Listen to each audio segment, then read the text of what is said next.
Truth was created about close to 4 years ago as a space for ordinary people to understand what was going on in relation to whistleblowing, human rights, and press freedom. I established the first contact with WikiLeaks. So I was deeply impressed by what they were doing. They were able to obtain documents which no one was able to obtain. Why? And the explanation was cryptography. In the darkness of state secrecy, there were many who disagree with the extremely brutal techniques and tactics used during the war on terror, torture, brutal torture, extrajudicial killing. In the darkness of secrecy, there were many, both on the left and on the right, because even if you are a right-wing person, doesn't mean you are a torturer or you stand by torture, of course. Assange excelled at journalism like no one before him because he devised a new model of forcing governments to become more transparent and public servants more honest, which is precisely why the elite who wield secret power want him and that model destroyed. If the liberal media was really organised from the bottom up rather than the top down, journalists would be incensed and terrified by states torturing one of their own. They'd be genuinely afraid that they might be targeted next. The ruling that you can be extradited under an extradition treaty, but that Article 2.4 of that extradition treaty that forbids political extradition does not have effect because the treaty does not have effect in English law, but still you're being extradited under it, was a piece of judicial gymnastics that was almost impossible to understand. We are at a stage where something needs to change. We need a massive uprising in public opinion because we have a controlled media, we have a controlled judiciary, we have increasing restrictions on freedom of speech where it's almost impossible to find any platform, not even a meeting hall, in which you can voice opposition to the war in Ukraine, for example. We are living in a society which has crept further and further towards fascism and is continuing to do so. And it gets worse year after year after year to the point when we really are almost there.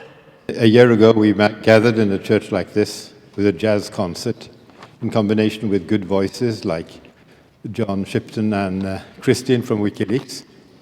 And after that, the smearing of Julian has stopped in Norway.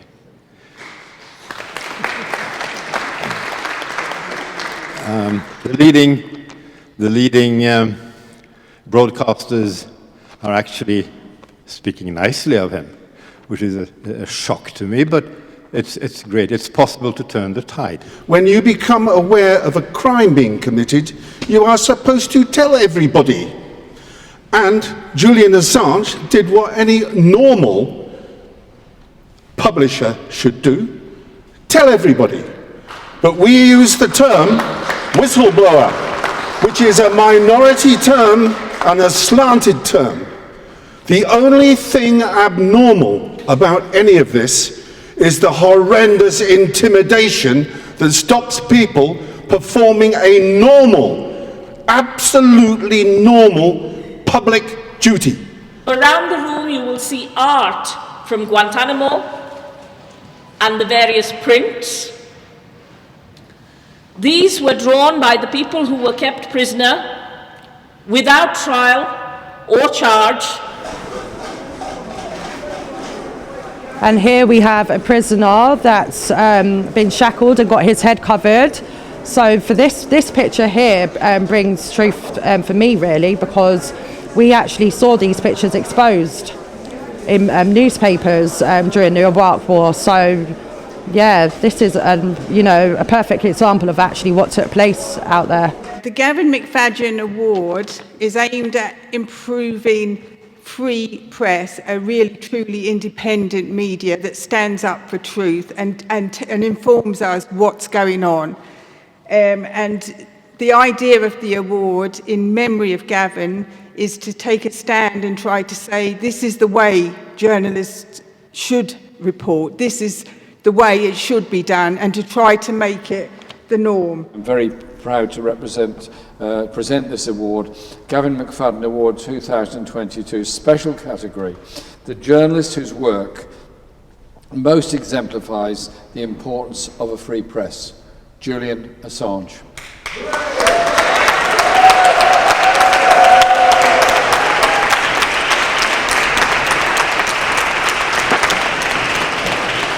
Sadly, Julian cannot be here to receive it, but we had a wonderful event in Strasbourg this week where we had a very long session of speeches and music and presentations about Julian Assange, and the high point of the evening was when Julian came on the phone to the meeting. He didn't say anything, he was just on the phone, and so he heard our applause.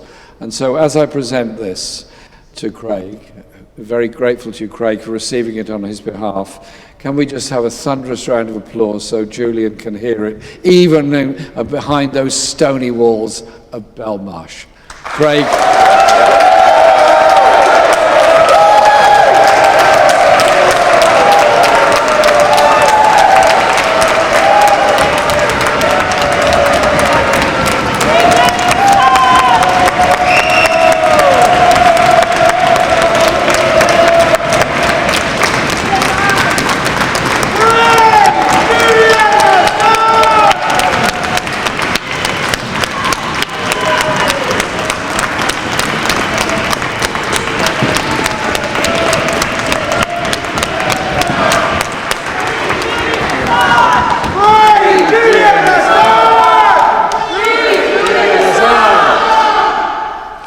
Thank you. He's a jolly good fellow.